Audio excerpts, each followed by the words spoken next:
బులెటిన్లో మరో breaking news చూస్తున్నాం. ఏలూరు జిల్లా నూజివీడు ఐఐటీ విద్యార్థులు అస్వస్థతకు గురకవడాన్ని ప్రభుత్వం సీరియస్ గా తీసుకుంది. ఇప్పుడు ఐఐటీ క్యాంపస్ లోని హాస్టల్ కు ఫుడ్ సప్లై చేసే క్యాటరర్స్ ప్రక్షాళన దిశగా అడుగులు వేస్తోంది ప్రభుత్వం.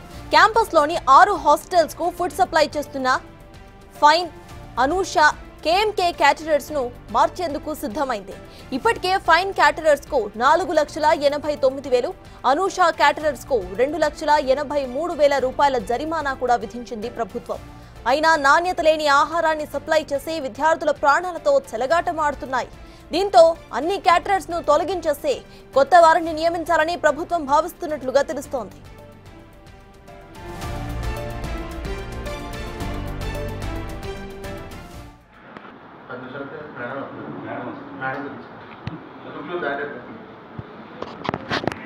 కాసేపు మిమ్మల్ని టీవీలో చూపిస్తామండి.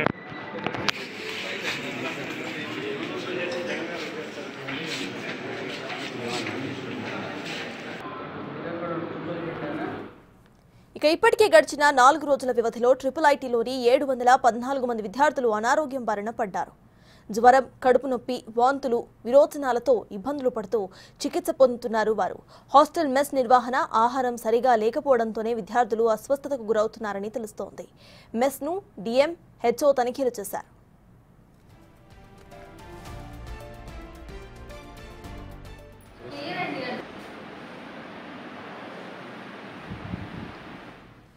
ఇదే అంశంపై పూర్తి డీటెయిల్స్ మా ప్రతినిధి మల్లికార్జున్ అందిస్తారు. మల్లికార్జున్, చెప్పండి, ఇటు ఏవైతే క్యాటరర్స్ ఉన్నాయో వాటికి జరిమానాతో పాటు క్యాటరర్స్ ని మార్చే ఆలోచనలో కూడా ఉన్నట్టు తెలుస్తోంది ప్రభుత్వం.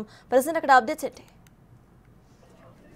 ఏదైతే ఉందో నూజివీడు ఐఐటీలో కూడా ఏదైతే 4 రోజుల నుంచి కూడా విద్యార్థులు ఇటు విషజ్వరాలతో పాటు ఆహారం కలుషితం, అలాగే వాటర్ కలుషితం వల్ల కూడా తీవ్ర ఇబ్బందులు అయితే ఎదుర్కొన్న పరిస్థితి కూడా కనిపిస్తా ఉంది.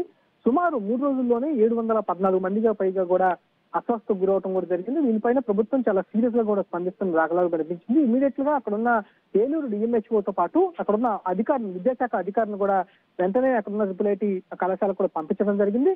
అక్కడ క్షేత్రస్థాయిలో పూర్తిగా అక్కడున్న క్యాటరింగ్స్ కానీ, అలాగే ఎక్కడి నుంచి అయితే వాటర్ వస్తుందో ఆ వాటర్ సరౌండింగ్స్ లో కానీ, అలాగే ఫుడ్ ఎక్కడైతే సర్వ్ చేస్తా ఉన్నారో విద్యార్థులకు ఆ సర్వ్ చేసే ప్రాంతాలు కానీ క్షుణ్ణంగా అంతా కూడా పరిశీలించడం జరిగింది.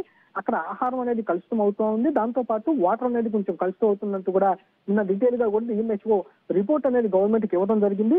ప్రధానంగా అక్కడ క్యాటరింగ్ అయితే ఎవరైతే నిర్వహిస్తా ఉన్నారో వాళ్ళందరినీ కూడా ప్రక్షాళన చేయాలని కూడా ప్రభుత్వం భావిస్తా ఉంది. ఇందులో భాగంగా 6 హాస్టల్స్ కి ఫుడ్ సప్లై చేస్తున్న ఫైన్స్ క్యాటర్స్ ను, అలాగే అనూష క్యాటర్స్ ను, అలాగే కేఎంకే క్యాటర్స్ ను, ఇలా క్యాటర్స్ పై కూడా చర్యలకు సిద్ధమవుతా ఉంది.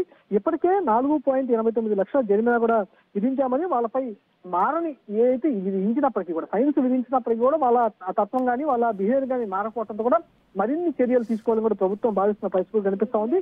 ఒక పక్క ఫైన్స్ క్యాటర్స్ కూడా 4.89 లక్షల ఫైన్స్ అనేది వేయడం జరిగింది. అలాగే అను క్యాటర్స్ కూడా సంబంధించి 2.83 లక్షల జరిమానా అనేది ఇప్పటికే విధించడం జరిగింది. ఈ క్యాటర్స్ కు మార్చేందుకు కూడా సిద్ధంగా ఉన్నట్టు కూడా ప్రభుత్వం తెలియజేస్తున్న పరిస్థితి. ఎందుకంటే ప్రభుత్వం ప్రధానంగా విద్యార్థులకు సంబంధించి వాళ్ళ ఆరోగ్యానికి కానీ, అలాగే విద్యను అభ్యసించే విషయంలో కూడా చాలా కేర్ గా తీసుకుంటున్న పరిస్థితి కూడా ప్రభుత్వం కనిపిస్తా ఉంది. అందులో భాగంగా రాష్ట్ర వ్యాప్తంగా ఏదైతే స్కూల్స్ కానీ, దానికి సంబంధించిన కాలేజీ కానీ, ఆ వ్యవస్థకు సంబంధించి అన్నింటిలో కూడా ఏదైతే ఇలాంటి ప్రక్షాళన అనేది చేస్తూ ఉంటాం కూడా మొదటి నుంచి మేము తీసుకొస్తా ఉన్నాం, చర్యలు తీసుకుంటామంటూ కూడా ప్రభుత్వం పక్కన చెప్తా ఉంది. నిన్న జరిగిన ఐఐటీకి సంబంధించి గత 4 రోజుల నుంచి కూడా ఏదైతే విషజ్వరాలు కానీ, ఫుడ్ పాయిజన్ కానీ, కలుషిత నీరు కానీ, వీటన్నిటిపై కూడా దిద్దుబాటు చర్యలు అయితే ప్రభుత్వం చేస్తా ఉంది. చాలా సీరియస్ గా యాక్షన్ అయితే తీసుకున్న పరిస్థితి కనిపిస్తా ఉంది.